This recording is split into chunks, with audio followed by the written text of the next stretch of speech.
قرآن کریم کا نزول عام طور سے پہلی 2 صورتوں کے تحت ہوتا تھا، یعنی یا تو حضرت جبریل علیہ السلام کسی انسانی شکل میں آ کر آپ کو قرآن کریم سناتے تھے، یا آپ کو گھنٹیوں کی سی آواز آتی تھی، یعنی فرشتہ آپ کے سامنے نہیں آتا تھا، لیکن جو کچھ قرآن کی آیات نازل ہونی ہوتی تھی وہ آپ کو ایک آواز کی شکل میں آپ کو سنائی دیتی تھی، جس کے لیے آپ نے پہلے یہ سنا ہے کہ آپ نے فرمایا کہ مجھے گھنٹیوں کی سی آواز آتی ہے۔ بہرحال اس طرح 23 سال تک قرآن کریم کے نزول کا سلسلہ جاری ہوا۔ یہ بات تو اکثر و بیشتر مسلمانوں کو معلوم ہوتی ہے کہ قرآن کریم نازل ہونے کا سلسلہ سب سے پہلے مکہ مکرمہ کے غار حرا میں شروع ہوا، جہاں آپ بکثرت عبادت کی غرض سے اعتکاف کرنے کے لیے تشریف لے جایا کرتے تھے اور تنہائی میں اللہ تبارک و تعالیٰ کی عبادت کرتے تھے۔ وہیں پر سب سے پہلے حضرت جبریل علیہ السلام آپ کے پاس پہلی وحی لے کر آئے، اور یہ پہلی وحی 30ویں پارے کی سورہ علق میں پہلی 5 آیتیں ہیں، یعنی اقرأ بسم ربک الذی خلق خلق الانسان من علق اقرأ وربک الاکرم الذی علم بالقلم علم الانسان ما لم یعلم۔ ان آیتوں سے قرآن کریم کے نزول کا آغاز ہوا، اور پھر وقتاً فوقتاً قرآن کریم کی مختلف آیتیں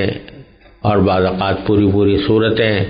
حضور اقدس صلی اللہ علیہ وسلم پر نازل ہوتی رہیں، یہاں تک کہ 23 سال کی مدت میں آپ کے پاس قرآن کریم کا مکمل نزول ہو گیا۔ یہ بات طے شدہ ہے کہ سب سے پہلی آیت اقرأ بسم ربک الذی خلق تھی۔ البتہ سب سے آخری آیت کون سی ہے، اس میں روایتیں مختلف ہیں۔ بہرحال جب بھی قرآن کریم حضور اقدس صلی اللہ علیہ وسلم پر نازل ہوتا یا اس کی کچھ آیتیں آپ پر بطور وحی نازل کی جاتی،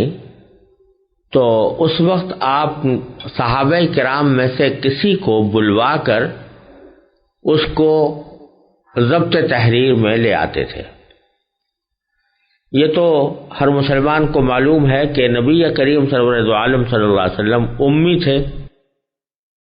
یعنی آپ لکھتے پڑھتے نہیں تھے، اور اللہ تبارک و تعالیٰ نے آپ کے ذریعے یہ معجزہ ظاہر کرانا تھا کہ ایک طرف آپ امی ہیں، لکھتے پڑھتے نہیں ہیں، اور دوسری طرف آپ کی زبان مبارک پر ایسا کلام جاری ہو رہا ہے جس کے آگے عربوں کے بڑے بڑے فصیح و بلیغ لوگوں نے گھٹنے ٹیک دیے، اور پھر وہ کلام آپ کے حافظے میں اس طرح محفوظ ہو گیا کہ آپ کو کبھی اس سلسلے میں بھول پیش نہیں آئی۔ تو اس سے دنیا کو یہ دکھانا تھا کہ یہ خود آپ کا بنایا ہوا کلام نہیں ہے، بلکہ اللہ جل جلالہ کا بھیجا ہوا کلام ہے۔ اس غرض کے لیے آپ کو امی رکھا گیا تھا، یعنی آپ لکھتے پڑھتے نہیں تھے۔ لیکن جب قرآن کریم نازل ہوتا تو آپ صحابہ کرام میں سے کسی کو بلا کر اس کو جتنا حصہ نازل ہوا ہے وہ لکھوا دیا کرتے تھے۔ اس موقع پر خاص طور پر حضرت زید بن ثابت رضی اللہ تعالی عنہ اپنا واقعہ بیان فرماتے ہیں۔ وہ فرماتے ہیں کہ جب آپ پر وحی نازل ہوتی تو آپ کو سخت گرمی لگتی تھی، اور آپ کے جسم مبارک پر پسینے کے قطرے موتیوں کی طرح ڈھلکنے لگتے تھے۔ پھر جب آپ سے یہ کیفیت ختم ہو جاتی تو میں کسی جانور کے مونڈھے کی ہڈی یا کسی اور چیز کا کوئی ٹکڑا لے کر خدمت میں حاضر ہوتا، آپ لکھواتے رہتے اور میں لکھتا جاتا، یہاں تک کہ جب میں لکھ کر فارغ ہوتا تو قرآن نقل کرنے کے بوجھ سے مجھے یوں محسوس ہوتا جیسے میری ٹانگ ٹوٹنے والی ہے اور میں کبھی چل نہیں سکوں گا۔ بہرحال جب میں فارغ ہوتا تو آپ فرماتے پڑھو، میں پڑھ کر سناتا، اگر اس میں کوئی فروگزاشت ہوتی تو آپ اس کی اصلاح فرما دیتے اور پھر اسے لوگوں کے سامنے لے آتے۔ حضرت زید بن ثابت رضی اللہ تعالیٰ عنہ کے علاوہ بھی اور بہت سے صحابہ وہی لکھنے کے فرائض انجام دیتے تھے، جن میں حضرات خلفائے راشدین، صدیق اکبر، فاروق اعظم، عثمان غنی، حضرت علی رضی اللہ تعالی عنہ اجمعین، حضرت ابی بن کعب، حضرت زبیر بن عوام، حضرت معاویہ، حضرت مغیرہ بن شعبہ، حضرت خالد بن ولید، حضرت ثابت بن قیس، حضرت ابان بن سعید رضی اللہ تعالی عنہم اجمعین، یہ حضرات بطور خاص قابل ذکر ہیں جن کو آپ وقتاً فوقتاً بلا کر نازل ہونے والی وحی لکھوایا کرتے تھے۔ حضرت عثمان غنی رضی اللہ تعالی عنہ یہ بھی فرماتے ہیں کہ حضور اقدس صلی اللہ علیہ وسلم کا معمول یہ تھا کہ جب قرآن کریم کا کوئی حصہ نازل ہوتا تو آپ وہی لکھنے والے کو یہ ہدایت بھی فرما دیتے تھے کہ اسے فلاں صورت میں فلاں فلاں آیت کے بعد لکھا جائے۔ اس زمانے میں چونکہ عرب میں کاغذ کم یاب تھا، اس لیے قرآنی آیات زیادہ تر پتھر کی سلوں پر، چمڑوں کے پارچوں پر، کھجور کی شاخوں پر، بانس کے ٹکڑوں پر، درخت کے پتوں اور جانوروں کی ہڈیوں پر لکھی جایا کرتی تھی۔ البتہ کبھی کبھی کاغذ کے ٹکڑے بھی استعمال کیے گئے۔ اس طرح عہد رسالت میں قرآن کریم کا ایک نسخہ تو وہ تھا جو خود نبی کریم سرور دو عالم صلی اللہ علیہ وسلم نے اپنی نگرانی میں لکھوایا تھا، اگرچہ وہ مرتب کتاب کی شکل میں نہیں تھا بلکہ متفرق تحریروں کی شکل میں تھا۔ اس کے ساتھ ہی بعض صحابہ کرام اپنی یادداشت کے لیے قرآن کریم کی آیتیں اپنے پاس لکھ لیا کرتے تھے، اور یہ سلسلہ اسلام کے بالکل ابتدائی عہد سے جاری ہو چکا تھا۔ جیسا کہ آپ حضرات نے سنا ہوگا کہ حضرت عمر رضی اللہ تعالیٰ عنہ کے اسلام لانے سے پہلے ہی ان کی بہن حضرت اور ان کے بہنوئی حضرت سعید بن زید نے ایک صحیفے میں قرآن کریم کی آیتیں لکھی ہوئی تھیں جو سورہ طٰہٰ پر مشتمل تھی، اور حضرت عمر رضی اللہ تعالیٰ عنہ نے ان کو پڑھا۔ لیکن حضور اقدس صلی اللہ علیہ وسلم کے زمانے میں قرآن کریم کے جتنے نسخے لکھے گئے تھے ان کی کیفیت یہ تھی کہ وہ متفرق اشیاء پر لکھے ہوئے تھے۔ کوئی آیت چمڑے پر لکھی ہوئی ہے، کوئی درخت کے پتے پر لکھی ہوئی ہے، کوئی ہڈی پر، یا وہ مکمل نسخے نہیں تھے۔ کسی صحابی کے پاس ایک صورت لکھی تھی، کسی کے پاس 10-5 صورتیں لکھی ہوئی تھیں، اور کسی کے پاس صرف چند آیتیں تھیں، اور بعض صحابہ کے پاس آیتوں کے ساتھ اس کی تفسیر بھی لکھی ہوئی تھی۔ لیکن اس سے یہ نہ سمجھا جائے کہ یہ نسخے جو متفرق طور پر تیار ہوئے تھے یہ کوئی اجنبی قسم کے نسخے تھے۔ واقعہ یہ ہے کہ عرب میں سب سے زیادہ بھروسہ اپنے حافظے پر کیا جاتا تھا، اور جو ہی کوئی آیت نازل ہوتی رسول کریم سرور دو عالم صلی اللہ علیہ وسلم اس کو صحابہ کرام کے مجمع کے سامنے پڑھ کر سناتے، اس کو پڑھنے کا طریقہ بھی بتاتے اور سکھاتے، اور لوگوں کو اس کو یاد کرنے کی ترغیب بھی دیتے۔ نتیجہ یہ کہ صحابہ کرام ان آیتوں کو اچھی طرح یاد کرتے تھے، اور یاد کرنے کو پختہ کرنے کے لیے ایک مسلسل سلسلہ یہ تھا کہ نمازوں کے اندر ان کی تلاوت کی جاتی تھی، اور صحابہ کرام میں اس شخص کو بڑا صاحب منصب، بڑا صاحب وسیلہ سمجھا جاتا تھا، افضل سمجھا جاتا تھا،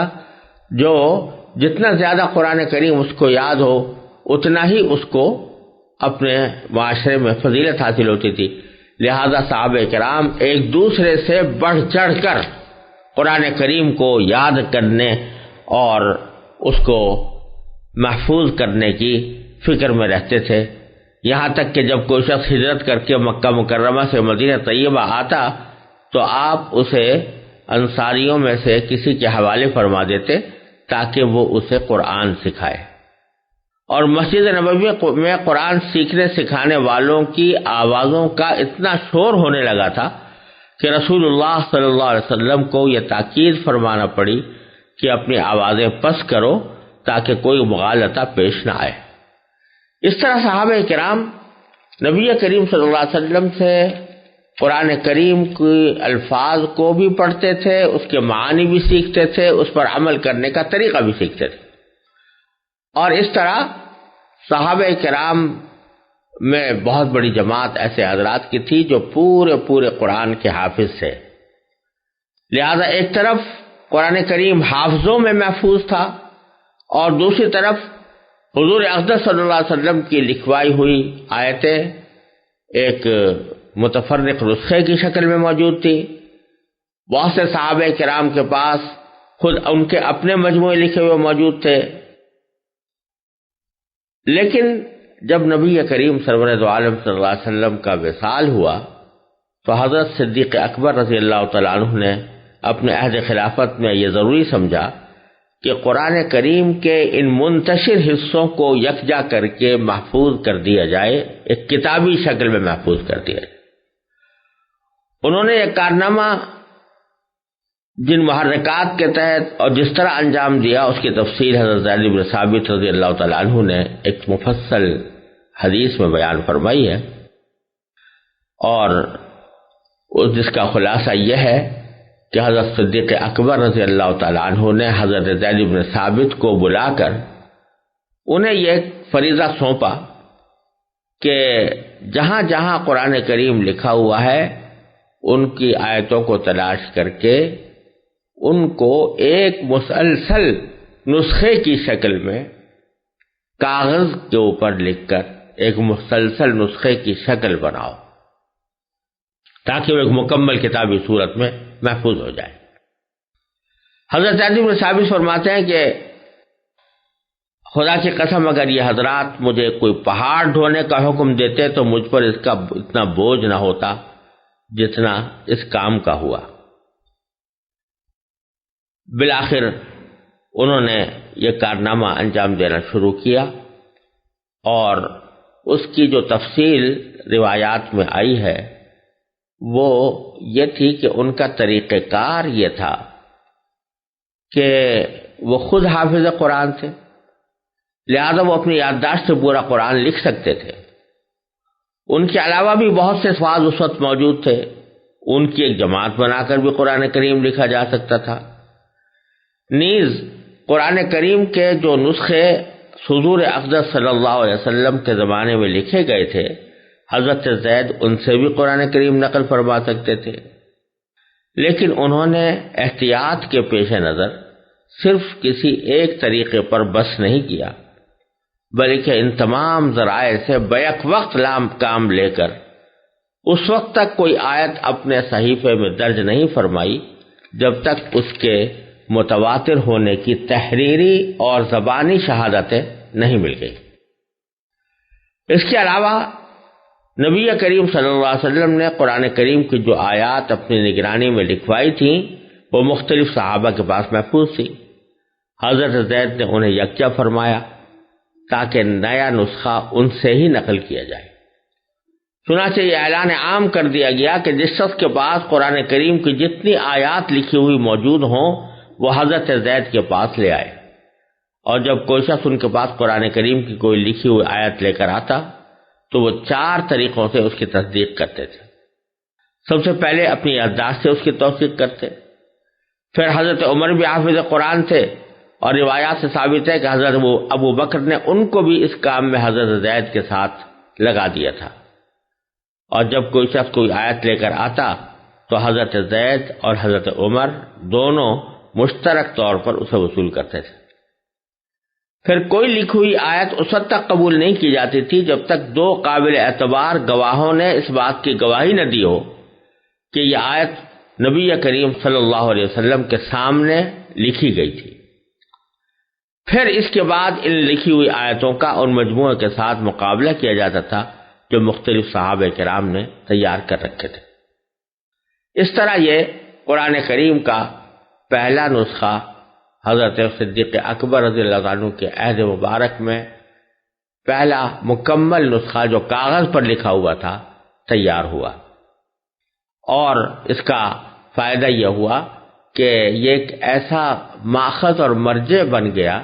کہ اگر کبھی کسی شخص کو کسی آیت کے کسی لفظ میں کوئی ذرا بھی شبہ ہو تو وہ اس نسخے کی طرف رجوع کر کے اس کی تصدیق یا توثیق کر سکتا تھا۔ حضرت عثمان رضی اللہ تعالیٰ عنہ کے زمانے تک یہ سلسلہ اسی طرح رہا۔ حضرت عثمان رضی اللہ تعالیٰ عنہ کے عہد مبارک میں اسلام بہت سے مختلف ملکوں کی طرف پھیل چکا تھا۔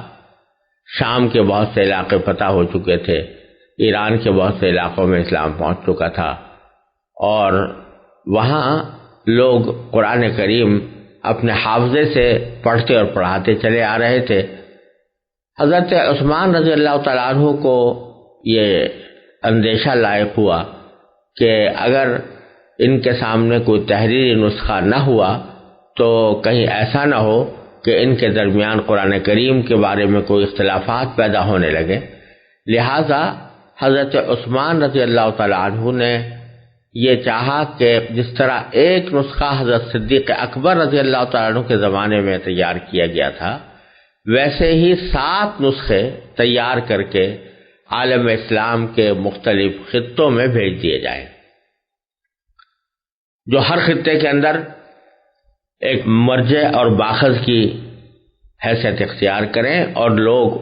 اگر کہیں کسی قرآن کے کسی لفظ کے پڑھنے میں کوئی تنازع ہو یا کوئی اختلاف ہو تو لوگ اس کی طرف رجوع کر سکیں۔ چنانچہ حضرت عثمان رضی اللہ تعالیٰ عنہ نے